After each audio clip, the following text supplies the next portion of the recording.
We've been building towards this for so long now. You think back to the very beginning of the very first episode, and it's Beyond the Wall where the White Walkers are stalking a group of rangers. So this is the culmination of one of the key storylines in the whole show.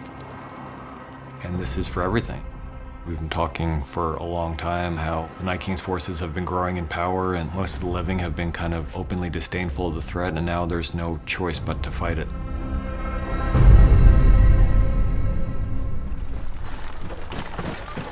I really love the way the first 10 minutes or so plays out because there's so much tension before there's any encounter with the enemy. You know, as much as they try to conceal it, people are terrified because this is death coming for them. You know, so much of it is just kind of, on one hand, setting the mood for the episode, and the other hand, showing us where these characters are going to be. The entire episode takes place in Winterfell, and you have 19 or 20 characters all involved in a very chaotic situation that needs many, many locations to service it. Because it's such a long battle in this episode, it's important that we feel the ebb and flow. And so there are moments when you think things are going a little bit better for the living. Tell them to lift their swords. We felt like it was important to have that moment of hope when Mel comes in and lights up their ox, and they all ride off into battle.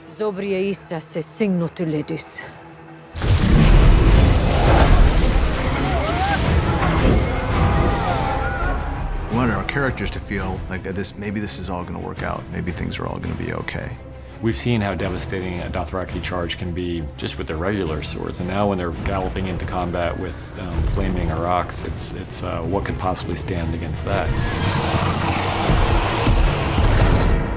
What they see is just the end of the Dothraki, essentially. They have a plan, and it's important to wait for the Night King to reveal himself and then have 2 dragons against 1 dragon and a really good chance of defeating him. One thing that they couldn't have foreseen was Dany's reaction to seeing the Dothraki decimated. Jon is the person who wants to stick to the plan, but the Dothraki aren't Jon's. They're not loyal to Jon, they're loyal to Dany. And I think that Dany can't bring herself to just watch them die, and so the plan starts to fall apart the second she gets on her dragon, so he does too, and then we take it from there. We knew this episode was going to be almost entirely battle, and that can get really boring really quickly. You can watch it for a certain number of minutes before the effect starts to dampen. Part of it was making sure that we really stayed focused on the characters, and so whether it's Arya's storyline, or Sansa and Tyrion down the crypt, or Jon Snow and Dany up in the dragons, kind of like all these separate little battles within the greater battle.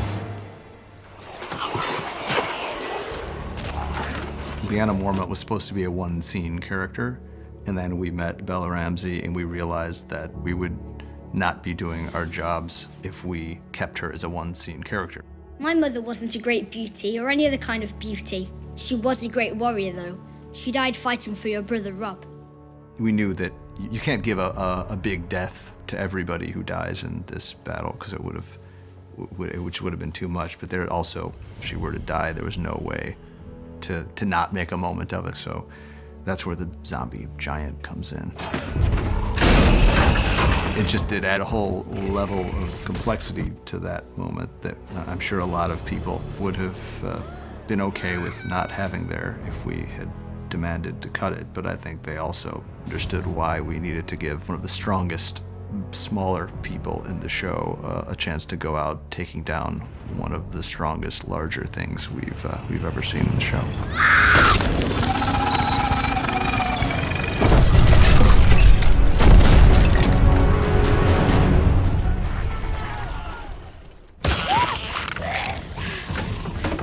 Any situation where people are fighting, Arya needs to play a central role because she's one of the best at it, and she's one of the most fun to watch doing it.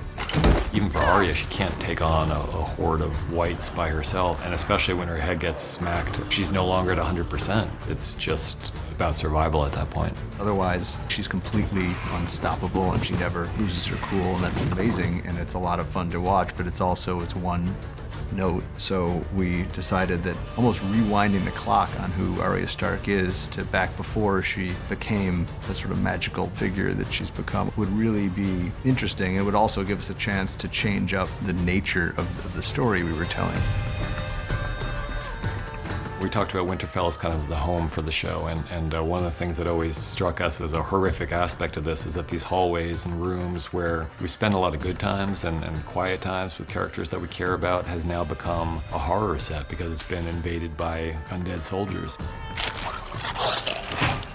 Before that point, there's sort of an agoraphobia to the whole thing where you're in this giant, wide open space, and everywhere you look, there's something that could be coming to kill you. Once you get inside Winterfell, everything contracts and the walls literally start to close in around you, and something is there in the dark with you, but you don't know exactly where it is. And we thought that the pace change and the tonal change, it was really important to have that in this episode. Otherwise, the episode would start to feel monotonous.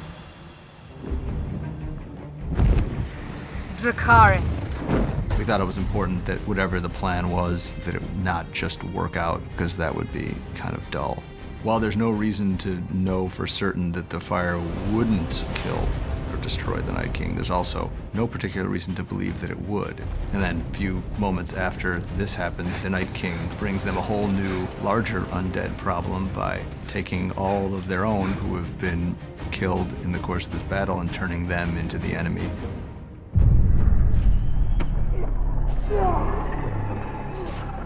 I mean, we talked about various endings for Jorah for a long time, but you think about Jorah, from the very first time we met him, he was with Dany. And from that time, he's been mostly by her side. Part of Jorah's tragedy is that he was in love with a woman who couldn't love him back, but he's accepted that for quite a long time. And at the same time, he was going to fight for her as long as he could and as well as he could.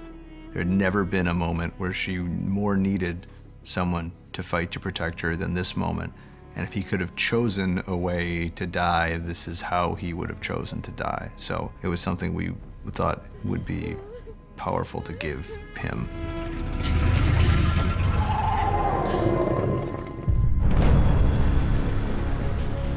The reason the Godswood was chosen is because it's such a source of power for those who believe in the old gods, and for Bran in particular. So we know that the Weirwood Tree and the Three-Eyed Raven have a very deep connection. That was always the location where Bran was going to be waiting for the Night King. I just want you to know the things I did. Everything you did brought you where you are now. Where you belong. Home. It's not like the show is entirely about people redeeming themselves and then it's all over. But if the canvas is big enough, there are spaces for those redemptive moments. I think what was really important for Theon at the end was hearing that thank you from Bran, because Bran knows what's going to happen. Theon.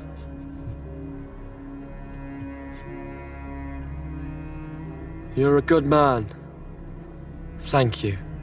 He knows he's dead. He knows he's not going to be able to kill the Night King. But I think what's really heroic about his action is that we're all going to die, and we know we're not going to be able to defeat death at the end. But it's how you face those final moments, and he chooses to run straight at it. And I think he dies in a way that makes us really proud of him and the journey he's gone through.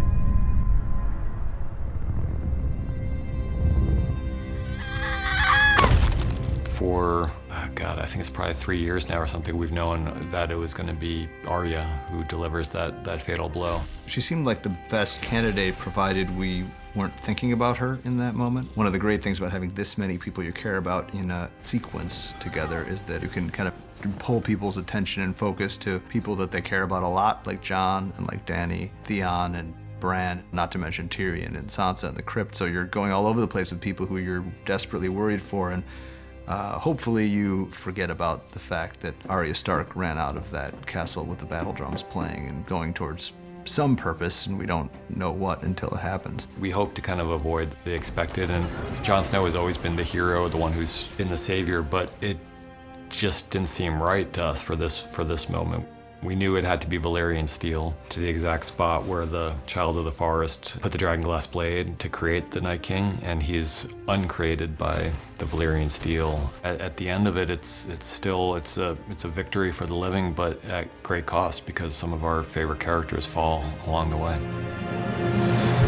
We knew from the beginning, once we handed the outline in, what we were in for. The directors, Miguel Sapochnik, took what we were doing and defined this episode. Miguel did a tremendous amount of heroic, heavy lifting on this front. He knew that if the planning wasn't there, we never would have ended up with the consistent excellence that he delivered.